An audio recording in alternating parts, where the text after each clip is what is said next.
समझे बात को आप? अब अगर मैं आपसे कहूं कि जो भी सरकार होगी उसे इस जनसंख्या को नियंत्रित करने के लिए क्या जरूरत पड़ेगी? एक लिखित वैधानिक दस्तावेज की, यानी नियमों के समुच्चय की, एक ऐसे नियमों के समुच्चय की या गठीले एक गांठ की जिसमें इतने सारे नियम हों जो इन लोगों को नियंत्रित कर सके, उसे ही तो हम संविधान कहेंगे। यानी जो भी सरकार होगी, जिन सिद्धांतों पे वो कार्य करेगी, उसे हम संविधान कहेंगे।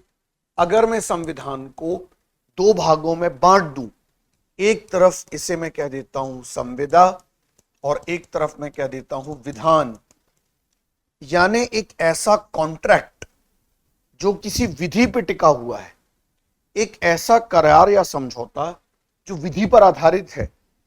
अर्थात जब भारत की सरकार जनता के साथ समझौता करती है, लिखित अनुबंध करती है, तो क्या करती है?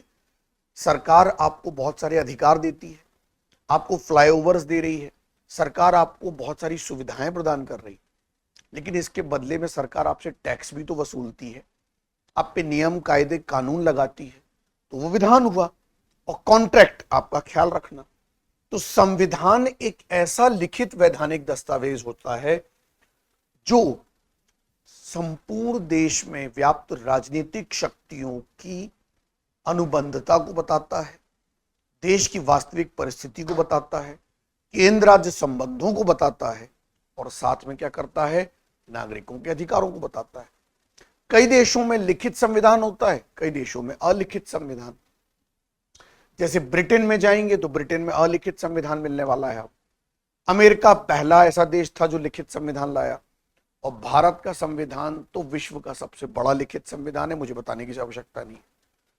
अब संविधान को लागू करने के क्रम में जिन व्यवहारिक मुद्दों का जन्म होता है, समझ रहे हैं, उन व्यवहारिक मुद्दों को हम कहते हैं राज्य व्यवस्था। यानी जैसे उदाहरण के तौर पर संविधान एक आपके पास लिखित डॉक्यूमेंट हुआ और आपने कह दिया कि भाई अनुच्छेद 17 के तहत संविधान में लिखा हुआ है कि हम अस्पृश्यता का अंत करते हैं, लेकिन उसके लिए दंडनीय अपराध कहां से लाओगे? तो हमने उसके लिए संसद के नियम का सहारा लिया। तो पहले जरा हम संविधान की परिभाषा लिखते हैं। अब एग्जाम की तैयारी को और बेहतर करने के लिए हमारे चैनल को लाइक, शेयर और सब्सक्राइब करना ना भूलें।